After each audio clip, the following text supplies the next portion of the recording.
Bonjour chers amis youtubeurs, je suis ravie de vous retrouver pour ce petit focus sur le tarot de Complete Kit. Alors je vais vous montrer rapidement quelques lames de manière un petit peu plus visible, je dirais. On va commencer par les arcanes majeures. Alors les arcanes majeures qui sont symbolisées par des petits angles violets. Donc voici pour commencer le jugement. Alors, jugement, j'aime beaucoup le jugement. Comme je vous l'avais présenté la dernière fois, nous avons ce petit papillon que je trouve intéressant dans la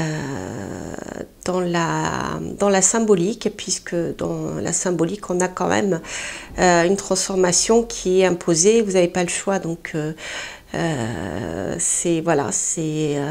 trouve que ce petit jeu est à la fois très parlant parce que il va rappeler le petit Lenormand en ce qui concerne les illustrations simples, hein, qui vont tout de suite véhiculer une idée, une notion.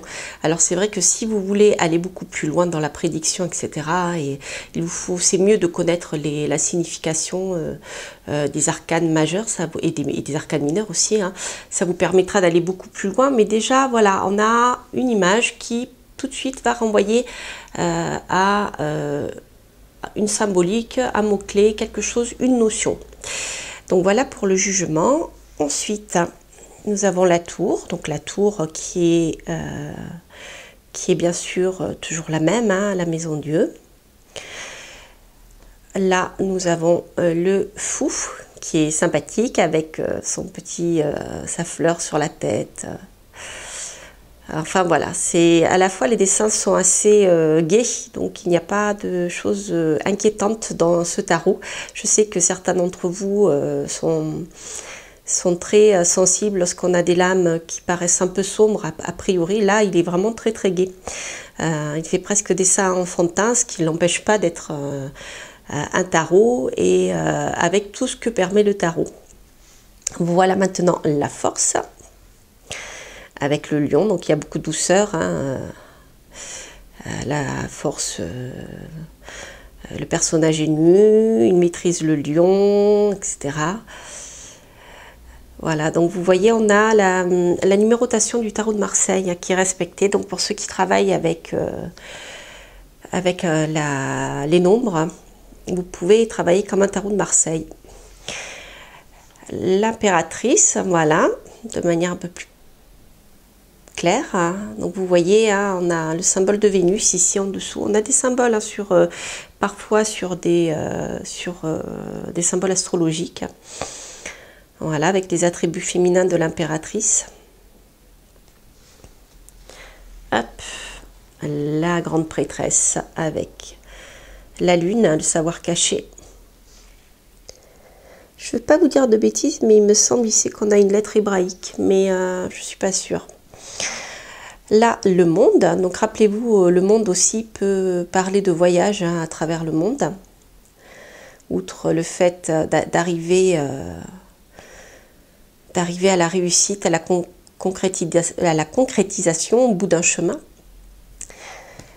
Voici la lune avec la chouette. Alors je trouve cette lune avec la chouette extrêmement parlante. Parce que si vous connaissez les animaux totems, la chouette va renvoyer à tout ce qui est intuition, cette capacité de connaître des choses sans utiliser forcément les sens habituels ou en ayant aiguisé les sens habituels. L'étoile.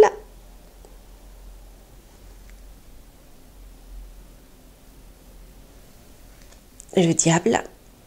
Alors le diable là, renvoie bien sûr à tout ce qui est matériel, donc ça peut être aussi sexuel, mais ça peut être aussi matériel dans le tarot. Donc s'il est question de finances et d'argent, le diable, vous voyez, au bout de sa langue, il a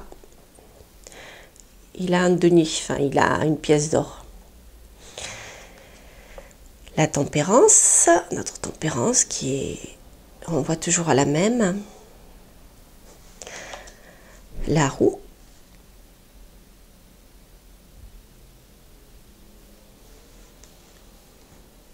Le chariot qui cette fois-ci a emprunté un vélo et qui le manie avec beaucoup dextérité. Les amoureux.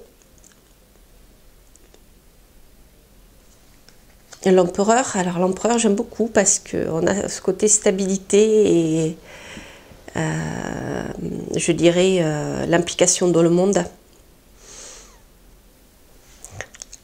La justice, avec donc cette notion d'équilibre qui est très bien représentée là-dessus, puisqu'elle se tient sur un pied en équilibre, sur une branche comme un funambule. Le pendu, qui est le même, hein. La symbolique est la même. L'ermite, alors je trouve ce rigolo, ce petit ermite, parce qu'on a, le fait d'ermiter, de se cacher dans un lieu sombre, clos, pour se retirer du monde, comme le Bernard l'ermite se cache derrière sa coquille. C'est rigolo. Vous voyez, il a beaucoup d'humour aussi, ce jeu. La mort ou l'arcane sans nom. Donc on a vraiment là la notion de résurrection avec le papillon, les ailes et la vanité. Le hiérophante avec cette notion de bénédiction. Et pour finir, avec les arcanes majeures, le soleil. Voilà, qui chevauche, un petit bonhomme qui chevauche un coq et qui chante au lever du soleil et qui annonce le lever du soleil. Elle est très gaie cette lame. Voilà, après je voulais vous remontrer donc 2-3 petites choses en ce qui concerne les arcanes mineurs. Donc voici le 4 de Pentacle. Donc comme je vous le disais, à l'équilibre matériel et surtout le fait d'avoir suffisamment pour vivre, le fait de pouvoir mettre de côté aussi avec la tirelire, qui peut être l'avarice lorsqu'elle est à l'envers. Le 10 de Pentacle, donc on a là ici le patrimoine, la cassette remplie de pièces d'or, de deniers. Le 10 de coupe, la réussite, l'accomplissement affectif. Le 9 de coupe qui arrive juste avant, qui est la réalisation des souhaits avec la fontaine à souhaits. Elle est très belle. Le 2 d'épée, le fait de ne pas arriver à prendre de décision, voire la tromperie avec le renard qui est caché en dessous sous la table. Le travail avec le 8 de Pentacle. Le travail pour pouvoir ramener des finances. Donc là, comme je vous le disais, comme le petit Lenormand, on a tout de suite la notion du travail qui saute à l'œil. Hein.